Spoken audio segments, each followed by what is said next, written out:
asalaamu calaykum waraxmat ullahi wabarakaatu dhammaan akhyaarta youtube waan salaamay casharkan wuxuu ku saabsan yahay barnaamijka caawinayo inaad mobilkaaga screenkiisa aad si toosa ugu xirtid kombyuutarkaaga kaasoo ka maamulaysid mobilkaaga wuxuu kaloo kaa caawinaya inaad ku sharaxdid dadka qaar haddaa u baahatay barnaamijyada ka duubtid mobilkaaga waxaad ugu baahan tahay ama mobilkaaga toos ayaa si jaatina kombyuutarkaaga ugu dhex samaynaysaa telefoonka kombyuutarka si toos ayaad ugu dhex isticmaali kartaa waxaad ka bedelin barnaamijyada mobilka dhan mobilka waxaa lahaa mobizen wuxuuna ku ogolaanaya inaad screenka isku xirtid si toos ah ayuu ku fududeynaya waana barnaamijyada ugu sareeya ee loo isticmaalo adronka ee kombyuutarka kugu xirayo qastina waxaa laga yaabaa programo qaar markaa isticmaalaysid inaad xoogaa ku aragtid culays yar laakiin kan wuxuu isticmaalayaa fast ayuu yahay uuna fiican yahay tijaabiya adinkana go-aankanada iska leh marka aan bilaawno sidaan usoo dhanogelisan lahayn mobizen.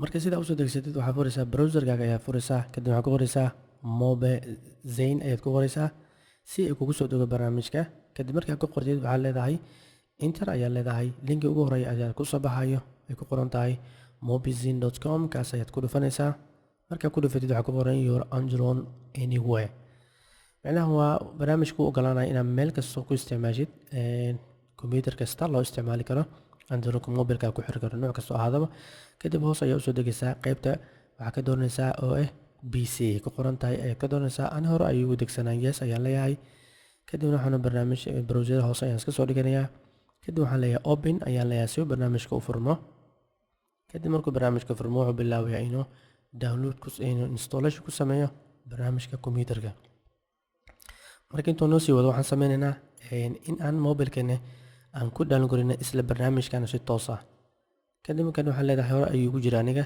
back ayaan leeyahay waxaan leeyahay repair ayaan leeyahay sababta wuxuu ku leeyahay barnaamijka ma laga tiraa may ayaan leeyahay repair ka dhig dib asoo ku jira u hagaaji nagaste kadibna nagaste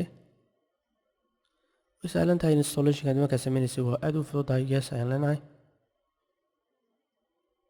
wajida barnaamijkii toos ayuu u bilowday installationkii uu socdaa sababta waxaan ogaanaysaa muhiim waxay tahay mobilkana markaad tagtino mobilkaaga applicationka tagtid marka waxaan raadinaynaa google play storeka si aan ugu shubno barnaamijkaas sababtoo ah labada barnaamij waxay isku sameynayaan si toos inuu computer isku xiraan marka waxaan raadinaa google play storeka barnaamijka cusub kana google play storeka ayaan ku dhufanaa kadibna meesha searching waxaad ku qoraysaa mobizen ayaad ku qoraysaa si aan hore usoo aragtaba sida u qorneed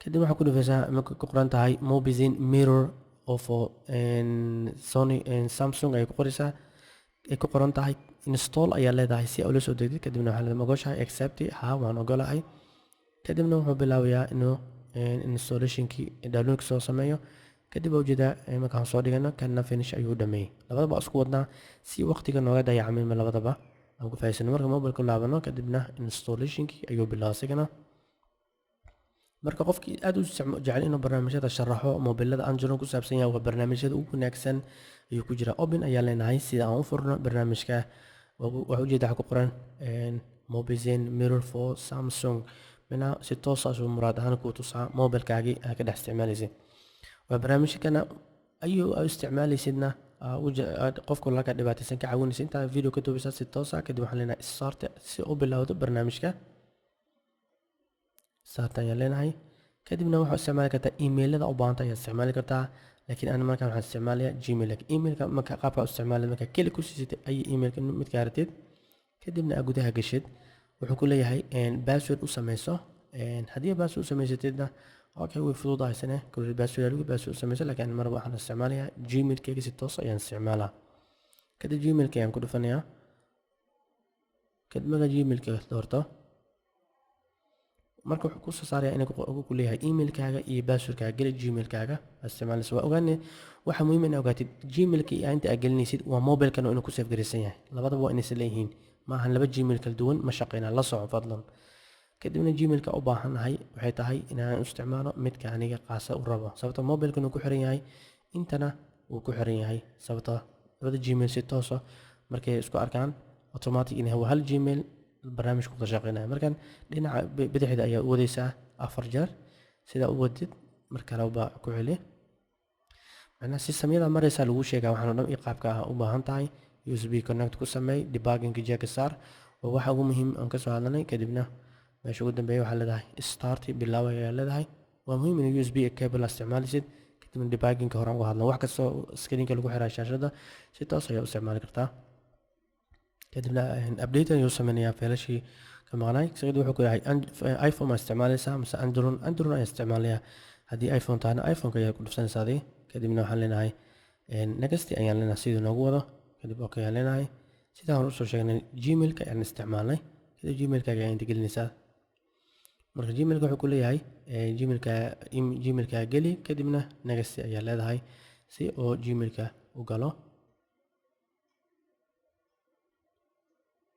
kadib marka qoraalka dhammaysid waxaad u baahan tahay inaad enter dhahdid ama next mouse ku dhufatid. kadibna password-ka ayaad gelinaysaa si oo Gmail-kii gudaha u galo. sababtan waxaa muhiim ah inaad la socotid cable-ka iyo inaad kula xirto computer-ka. kadib password-ka ayaa qaldan ansaxo, iyo waxaa u baahan tahay in laba Gmail-ka isticmaalaysa mobile-ka iyo computer-ka kala isticmaalaysa waa inuu isku hal mid noqdaa aad ku xiraysid. cable-ka isticmaalaysidna waa cable nadiif in ahaada. fastna wuxuu ala meesha kili ku siisid automatic ayuu xirmayaa. email-ka markaad u galo fiirso xirsog. kadib marka ogolaaw ayaan leenahay si uu ogolaado email-kii aad gelisay. marka ogolaadano oo si automatic u galo waa mobile markaan soo saarno isla markii waxaa ogaanaysaa si automatic-aba wuxuu ku soo saaraa code-kaas waxaa laga baahan yahay inaad boosisid sakama ayuu ku qabanaya. code-kaas si automatic keyboard-ka ayaan ka garaacayaa. isla markii waxaa arkaysaa shaashada isku soo xirmaya. wuxuu soo saaray code-kan 23 si automatic ayaan garaacaya. waqtiga aan ku soo yareen si aan waqti looga qaadanin. kadibna markaan enter dhahno connect ku sameeyaan waa ujeedaa labada mobile toos ayuu mobile-kii ugu xiray. ujeedaa inuu ku soo baxay. waxa ku muuqdo screen-kan iska soo dhig gooni kan kii hore waaye aan isticmaalinay. kana ujeedaa markii aad hoos soo dhigno aan imaano meeshaan application ujeedaa waa mobile-kaaga size-ku iyo markaas ku soo saara mobile-ka mobilada waaweyn oo tab 2 waaye. marka adiga screen-ka noocaagu yahay ayuu ku soo saarayaa. marka kan dhinacan dhiga sida labada shaashada u aragtaan qaabkan u isticmaalay. kan hadda isticmaalayo Wi-Fi ayaan u isticmaalaa. ujeedaa Wi-Fi ahaan ayuu isticmaalaya. asina cashirkiisa waan soo gelinaynaa insha Allah bina kariim. kadib application-ka ku dhufano ujeedaa meesha kili ku siisa automatic ayuu furmaa. ujeedad wax daahid ma lahan. ujeedaa meeshaas minimize-ka meesha download-ka marka waxa soo download apps-ka kale meeshaas galayaan. marka dhahdid meesha jecesha inaad kili ku siisid marka daahaysi automatic u furmaa. mirgo isticmaalaa shaashadiisa. aniga noocan ayaa is cajabiyay laakiin noocan kale hadda kan aan isticmaalayno Mobizinka ayaa fast ayuu yahay wuuna ka fiican yahay kan hadda isticmaalayno. laakiin qofba wax buu ka helayaa uu rabo qaabka uu rabo. marka kan wuxuu ku fiican yahay asina ma kala jeedi kartid in shaashadna weydiisid. meeshaas wuxuu ku ogolaanaysaa inuu shaashada overgees ka dhigo. opacity-ga inta ayaad ka jari kartaa waana ka gaabi kartaa sida ama dheereen ama gaabinba. hadda meesha ku laabid mar kale wuxuu sameeyaa inuu sidiisu soo laato mobile-ka. marka insha Allah binigan waxaan rajeynayaa wax badan ka faa'iideen. qaybtan system-ka iyo picture-radii wax artay ayaad ka maamulaysaa. qof kastana wuxuu u baahan yahay barnaamijyadan waa barnaamij ku anfacayo aad u wanaagsan oo mobile-ka Android si toos ah screen-kaaga ka dhex isticmaalaysid. insha Allah binigan kuwaan soo sharaxnay Android si toos ah mobile-ka ugu shubaysa adoo mobile isticmaalinin. kadib insha Allah binigan ka faa'iideyso wanaagsan wixii aqoontaadana aan isla kaashano aan kala faa'iidno.